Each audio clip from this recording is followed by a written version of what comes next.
Marco Rubio in 2016 when he was running against Donald Trump for president of the United States. This is the most important government job on the planet. We're about to turn over the conservative movement to a person that has no ideas of any substance on the important issues, the nuclear codes of the United States, to an erratic individual, and the conservative movement to someone who has spent a career sticking it to working people. Please let us get... Now listen, a lot has taken place since Donald Trump won the Republican nomination back in 2016. Clearly, Marco Rubio is now thinking differently of Donald Trump, even though Donald Trump is still the same lowlife he's ever been. Here's Marco Rubio today. These documents of this nature don't belong at Biden's garage. They don't belong in Hillary Clinton's server. They don't belong at Mar-a-Lago.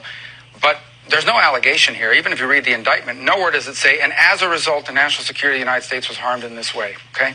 And you have to weigh that with an indictment that now is going to put our country in a deep, already divided and polarized country in a really dangerous place. Because now all of our institutions are being undermined. Now the whole country, we're watching this spectacle play out on television, and it will for the next year and a half.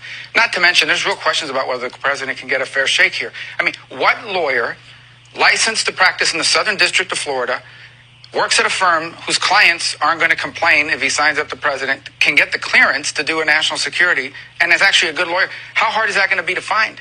To begin with, if you think about it. Then this thing will drag out, see what comes from that as a result. Meanwhile, and I talk about it in my book that just came out, China is all over the world undermining us, and we're fighting with each other about stuff like this that should never have been brought.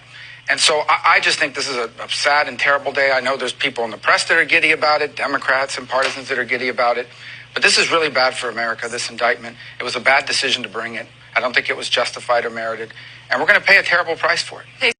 If you read the indictment, then you know what the allegations are.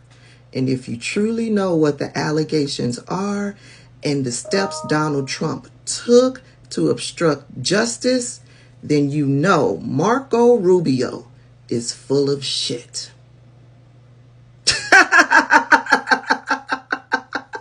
Baby, they will do anything to protect Donald Trump. What does Donald Trump have on Marco Rubio?